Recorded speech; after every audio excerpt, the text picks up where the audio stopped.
I'm going to teach you right now something that, well, I think a lot of folks have tried to explain, but probably none as simply as you're about to see right now, as I do not only remove green screen in DaVinci Resolve 12.5, I'll give you a little rundown of that software too, but I also show you how to do it with spokespeople in mind. So whether it's for VideoPal use or just general use, if you don't have VideoPal, well, guess what? Right now, I'm going to give you a nice little rundown on how to do green screen in DaVinci Resolve. The rest of the training you could find below. Watch. Okay, so obviously, the first thing you want to do is actually download it. I'm not going to dwell on this. I'm going to dwell on the green screen use. But if you put DaVinci Resolve in Google, or you just use the link underneath this video, you'll be taken right to the right place, which is Blackmagic Design, DaVinci Resolve 12.5. You can see it right here, and you can actually download it right away. You could actually download a version from Mac or PC, and then there's more information underneath. So with that said, let's get right down to it. I'm in DaVinci Resolve here right now. This is it on the upper right.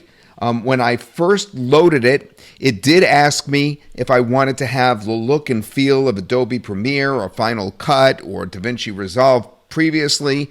I chose, in this case, Adobe Premiere because I think that will follow closest with the video training that we have underneath this video. Actually, what I do now, or I already started to do, is I loaded a background for a video. Okay, my video is right here. It's actually the one that you're watching today, right here, and I'm going to show you how I split it. So there it is. I put it right in there, and now we're going to work on that in just a moment. Now, while I have your attention on me bringing stuff in, I want to show you what I've done here. There's 4 tabs at the bottom: Media, Edit, Color, and Deliver.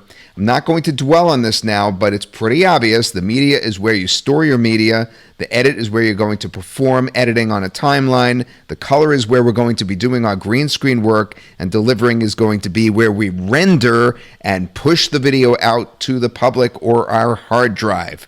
Okay, so next thing we're going to do is go to edit. When I go to edit, I have the timeline here on the bottom, and I have right here the various different pieces that I'm going to use. Now, I want to drag in, obviously, my video. That's very important to do. And then if you look closely, you'll see that the video is in 2 parts. The video part, which is denoted as V1, and the audio part, which is denoted as A1. If I could show you on the upper right here, there's actually a little control. Do you see this right here? If I click on this, it's going to give me a choice for showing audio waveforms. Now, the reason why I'd want to do that is in case I wanted to split the video, or split the audio, I should say. And there's a reason for that. I mean, when you see your audio, you can figure out where to actually cut it, because it starts and stops. All right, the next thing I'm going to do is I'm going to bring an image underneath. All right, and in order to do that, I would just go like this. So in this case, I would be against a house here. Now, in order to bring it underneath, what I really need to do is lift the video up. When we lift the video up, notice it's split from the audio because all the audio defaults to the bottom. But now that I've lifted the video up, I can now slide my image in place. I could stretch it out by just clicking on the edge and dragging it. And now basically I'm pretty much set. Now I'm pretty much set, but I do want to show you later the Kelly green and how that looks, and why you would do that for VideoPal. That is to make a bright green backdrop rather than this kind of dull green backdrop that's already behind me. So I'm going to put that here. So we'll actually have 2 backgrounds going. One will be the green and one will be a house, and we'll compare them. So we're all set up now to go to the color tab where we'll do our chroma key work. Okay, we're inside DaVinci Resolve's color area, and we're particularly going to be doing green screen work, so we're going to need to set up what's called an alpha channel. Everything is very similar to other software such as Camtasia, but it's a little bit more hands-on, so it gets a little more complicated looking, even though it's not really that much more complicated. But let me show you the way to do it, the simplest way to do it. So the first thing that is suggested to do by all the videos that I've watched, curating all those videos and condensing them, is to create what's called a new node. And I'll explain what a node is in just a moment. You can't see it, but at the very top of my screen, I have in the menu, and you could kind of see it now, it says nodes, and then it says add serial node. You see that at the top here. I'm going to click on that, and what it does is it adds this right here. Now, what a node is basically a work area. So we're passing from the top video, which is right here. That's the video that we originally put on top.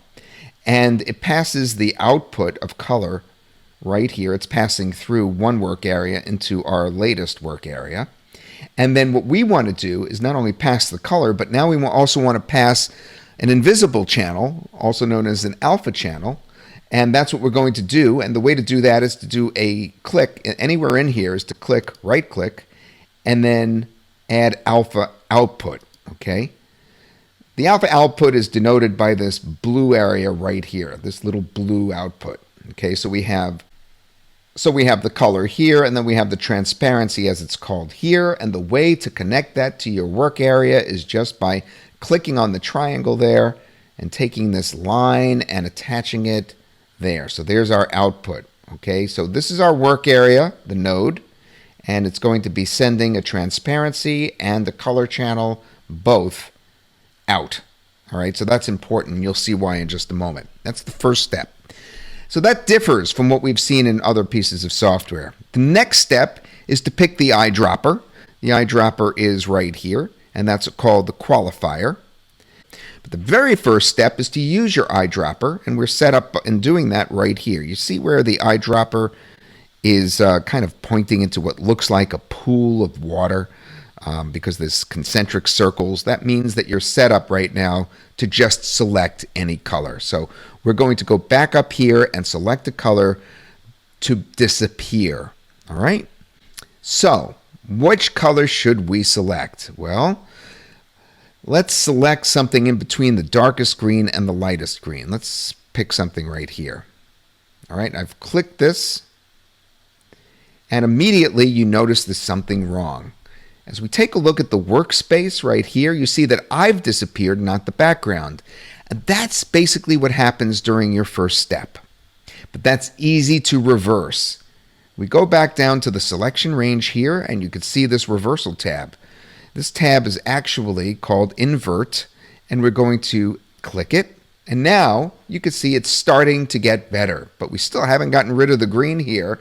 We can still see right here in our workspace that we haven't gotten rid of it there either. Now, when we get rid of it here, it's going to show a background. When we get rid of it here, it's just going to show the transparency. It will just be blank. It'll shine through to this gray nothingness, all right? Well, this will become more clear in just a moment when I do the following step. The next step is what I like the best, and that's clicking this right here.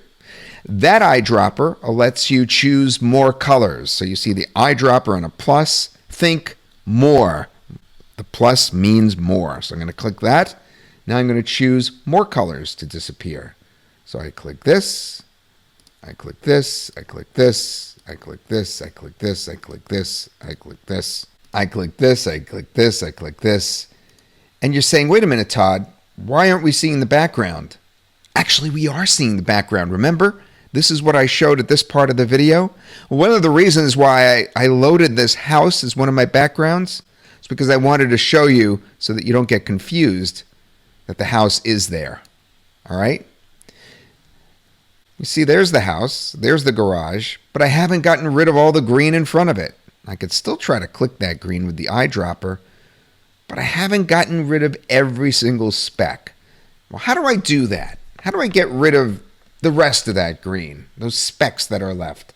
How do I make it that right around me, right here, is going to turn all beige gray and not be green anymore?